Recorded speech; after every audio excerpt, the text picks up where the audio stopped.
Bom dia a todos, mais uma vez dando sequência no nosso trabalho de oração do Grupo Ismael. Hoje eu vou comentar um pouquinho sobre a oração do Pai Nosso, a oração conhecida também como oração dominical, que foi aquela que Jesus nos ensinou e que encontra registro lá nas passagens evangélicas do Novo Testamento. O nosso objetivo da prece de hoje, o tema que iremos trabalhar, vai ser a questão dos moradores de rua. Então eu vou comentar um pouquinho sobre o Pai Nosso, com base nas explicações dadas por Emmanuel, pelos espíritos que ditaram a obra também a Rustem, os 4 evangelhos, e no final iremos apresentar aqui um mantra que utilizaremos para o nosso tema de hoje, como dito, dirá respeito aos moradores de rua. Não vai ser uma análise completa e pormenorizada de toda a oração do Pai Nosso, a gente vai selecionar apenas algumas passagens para poder dar uma explicação mais geral dessa oração, né? Contextualizando ela mais de uma forma geral, mais ampla, e depois a gente remete o pessoal que quiser aprofundar a essa bibliografia que consta aqui mesmo nos slides, para quem quiser conhecer melhor as explicações, tem essa oportunidade. Vamos dar início então aos nossos comentários. Por Emmanuel, no livro Fonte Viva, a lição 77. A grandeza da prece dominical nunca será devidamente compreendida por nós que lhe recebemos as lições divinas. Cada palavra dentro dela tem a fulguração de sublime luz.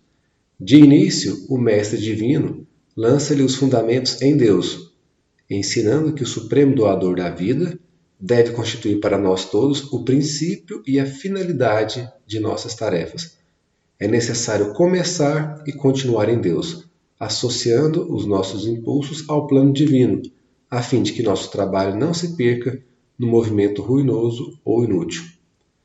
A gente percebe logo no início das explicações, primeiro a sequência daquilo que a gente comentou na semana passada, a respeito do poder criador da palavra, né? Emmanuel deixa bem claro que cada palavra está revestida de sublime luz. Então não há palavras vãs na oração do Pai Nosso. E dá sequência dizendo que Deus deve ser o princípio e a finalidade de nossas tarefas, e isso não é apenas um trabalho de oração, mas em cada conduta nossa, em nossa vida.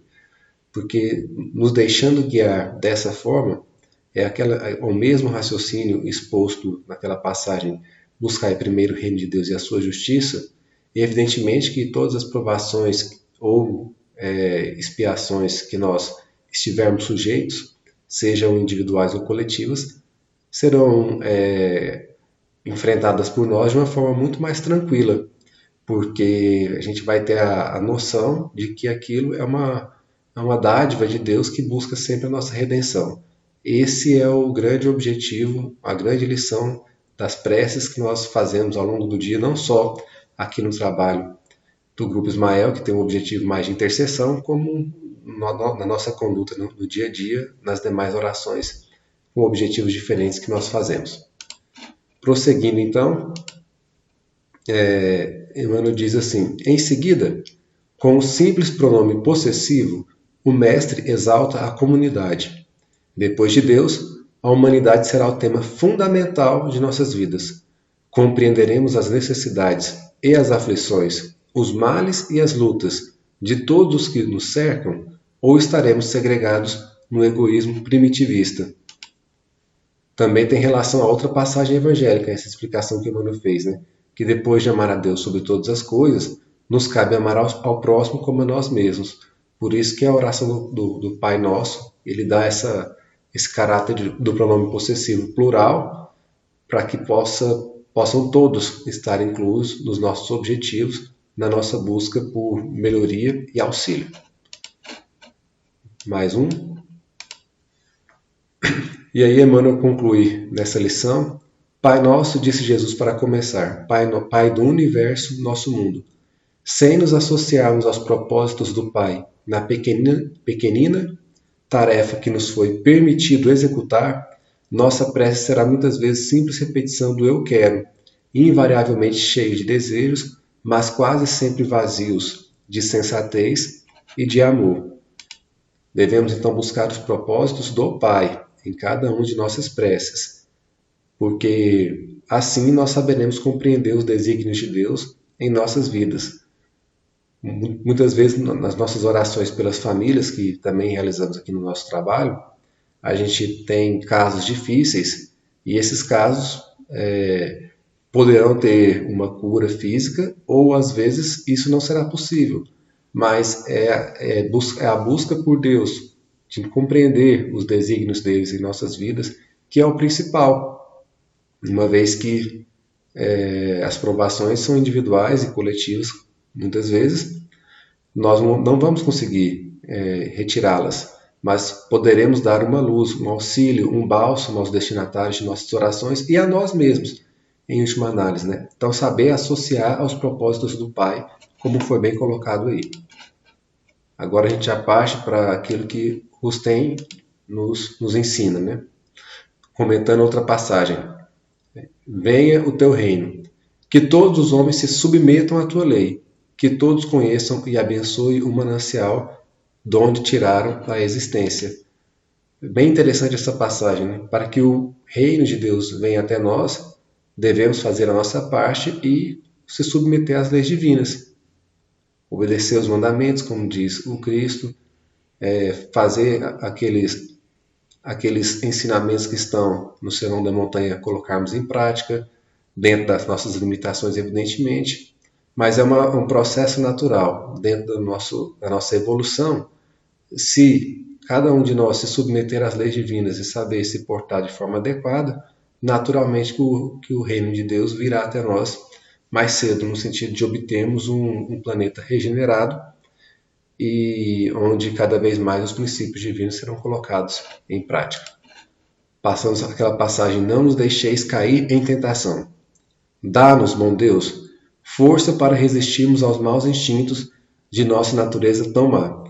Fortalece-nos a coragem, revigora-nos as energias tantas vezes abatidas. Que o teu pensamento erga permanente e intransponível barreira entre o pecado que tanto te desagrada e os teus servos indignos, mas desejosos de merecerem as tuas graças, a fim de que possamos levar a cabo as nossas provações terrenas sem fraquezas nem desfalecimentos. Então, força para resistirmos aos maus instintos, às más tendências que estão arraigadas dentro de nós, para que não venhamos a falecer pelo caminho e cumprindo assim as tarefas que nos são designadas. Esse é um dos sentidos principais dessa passagem: não os deixeis cair em tentação. E a última passagem do Pai Nosso: livrai-nos do mal. Livra-nos, Senhor, das suas perniciosas influências. Aqui Rustem faz referência aos espíritos do mal, né? E concede-nos a graça de os reconduzirmos a Ti, por meio dos nossos conselhos, pelo exemplo moral que colherem dos nossos atos, pensamentos e por nossas preces. De última análise, essa influência dos espíritos do mal, por assim dizer, elas se iniciam em nós, com a nossa conduta invigilante de sentimentos, pensamentos e atos. Se nós modificarmos isso, naturalmente essa influência será desfeita. E até mesmo esses seres que hoje nos prejudicam poderão, como a própria mensagem diz aí, modificar igualmente a conduta para que voltem a ter as vidas destinadas ao Cristo, a um processo mais amplo de evolução, um processo de busca pelo bem.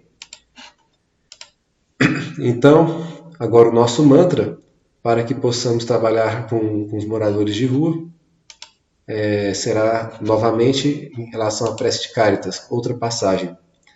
Piedade, Senhor, para aqueles que não vos conhecem e esperança para aqueles que sofrem. Então, repetir esse mantra mais uma vez, por 3 vezes, nós encerraremos o nosso trabalho. As instruções mais detalhadas, como sempre, serão passadas no grupo.